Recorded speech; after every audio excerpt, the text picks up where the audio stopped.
Well, good evening, visitors. Welcome to the Australian War Memorial's Last Post ceremony. My name is Richard Cruz, and joining us today from the Royal Australian Air Force is Wing Commander Christine Fay. We warmly welcome the family of Lieutenant Harry Hingst, whose story will be told shortly. We're also honoured to acknowledge Vice Admiral Mary Jackson, United States Navy Commander, Navy Installations Command, and the accompanying delegation.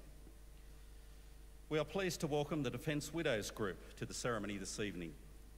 The group is a subgroup of the ACT branch of the Defence Force Welfare Association. It was established in 1981.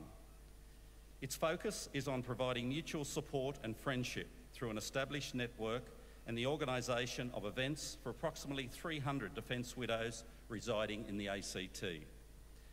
It is an inclusive group, the only criteria for membership being a partner donned a military uniform in the service of our nation.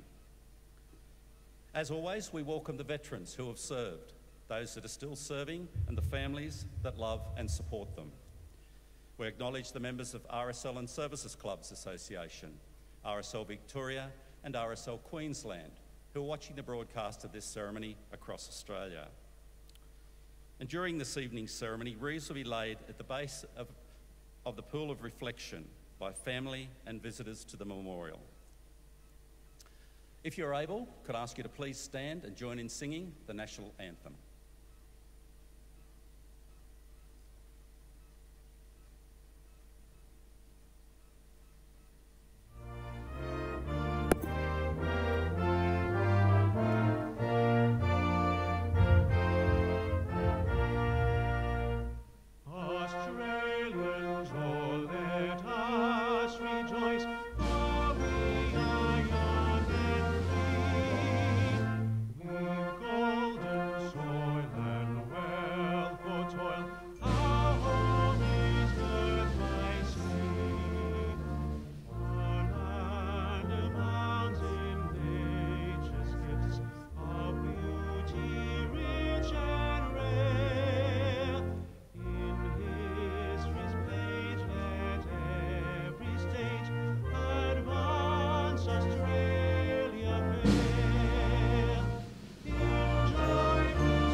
Ladies and gentlemen, please be seated.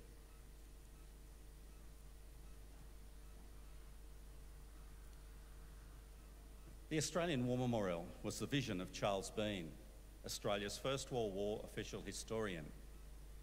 Bean landed with the Australian troops on Gallipoli and stayed with them at the front through to the end of the war.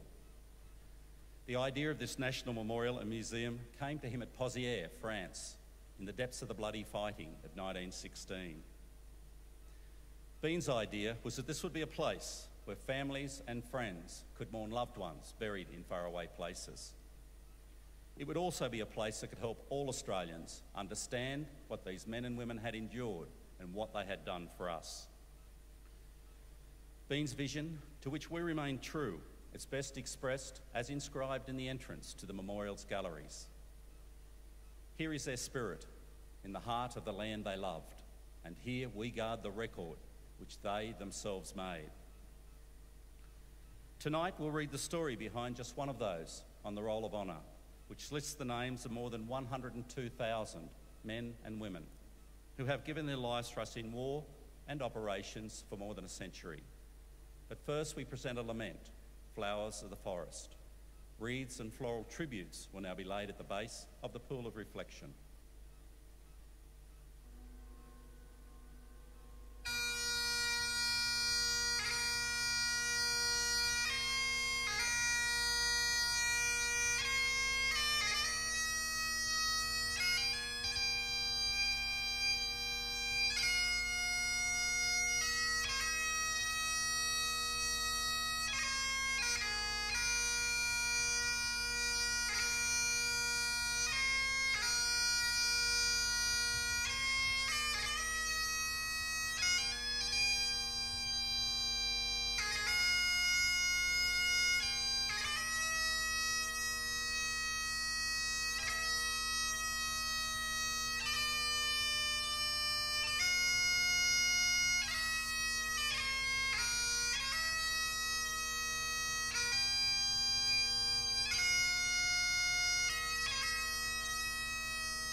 Today we remember and pay tribute to Lieutenant Harry Hingst.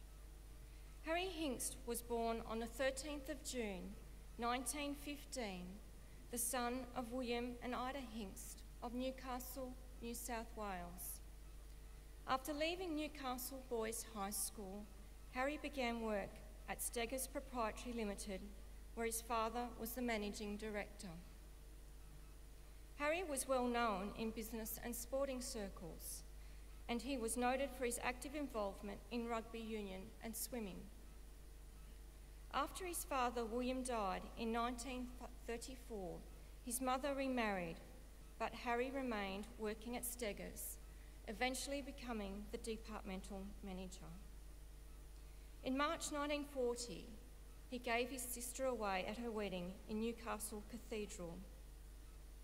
In November that year, he enlisted in the Australian Imperial Force. By this stage, he'd been a member of the Australian Military Forces for 2 years, serving as a lieutenant in the 1st Field Brigade. He was allocated to the 2nd 15th Field Regiment, which had been raised at Rosebery Racecourse in Sydney that very week.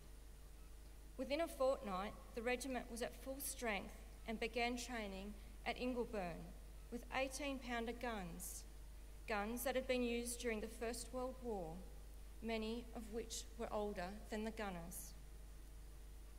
In January 1941, the regiment moved into a new camp in Holdsworthy, Sydney.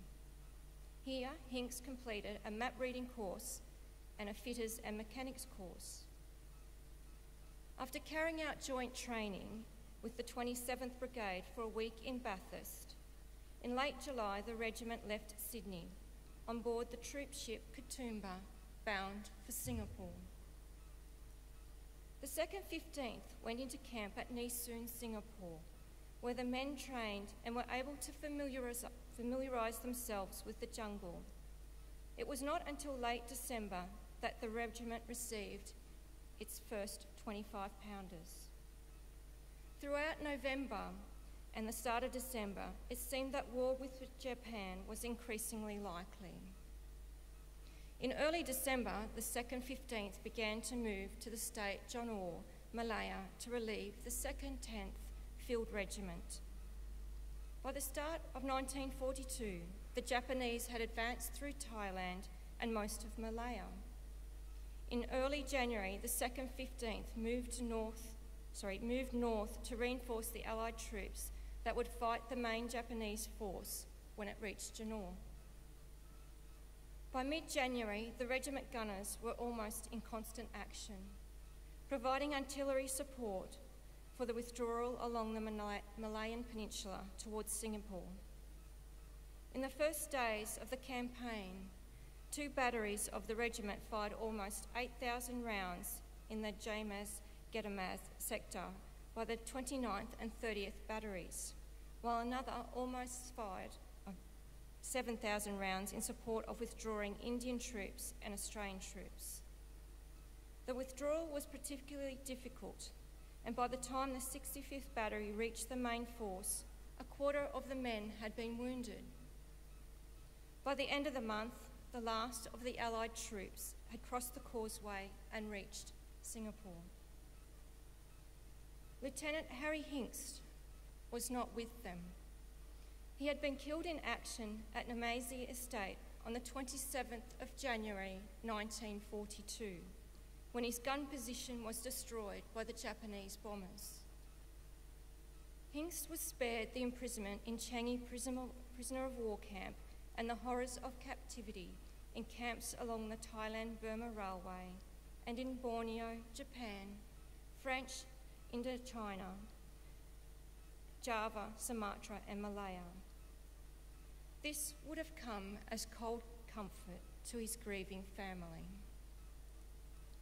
Today his remains are buried at the Kranji War Cemetery in Singapore by the epitaph, dearly loved, sadly missed by loving mother and sisters. Harry Hingst was 26 years old. His name is listed on the Roll of Honour on my left among more than 40,000 Australians who died while serving in the Second World War.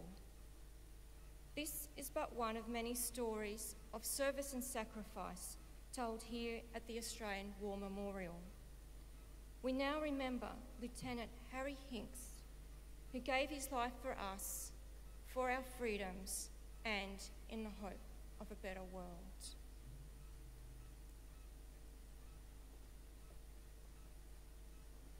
If you're able, please stand for the reading of the ode and the sounding of the last post.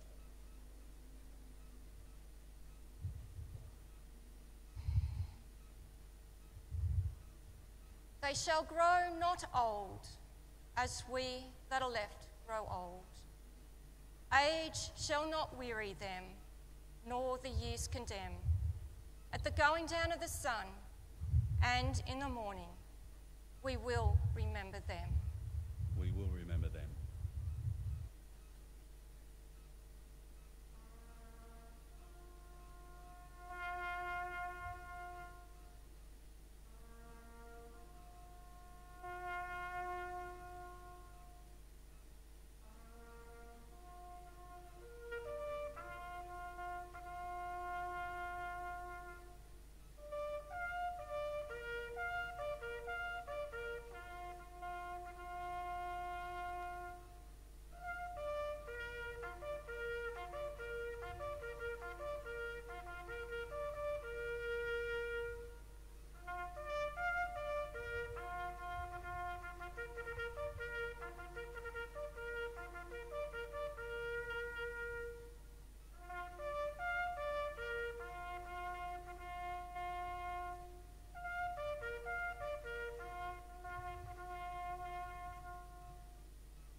Lest we forget.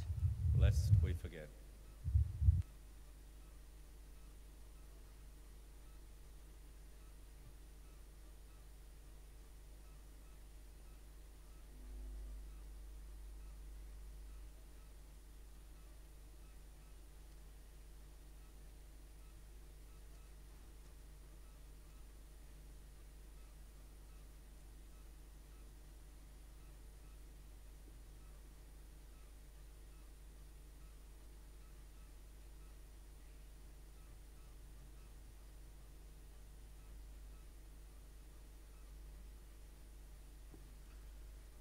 We leave you this evening with the words of the memorial's founder, Charles Bean. Many a man lying out there at Pozières or in the low scrub at Gallipoli, with his poor, tired senses barely working through the fever of his brain, has thought in his last moments, well, it's over. But in Australia, they will be proud of this. Ladies and gentlemen, girls and boys, that concludes this evening's last post ceremony. On your way out, please feel free to visit the poppy display in the grounds as you leave. And we thank you for visiting the Australian War Memorial and wish you all a very good evening. Thank you.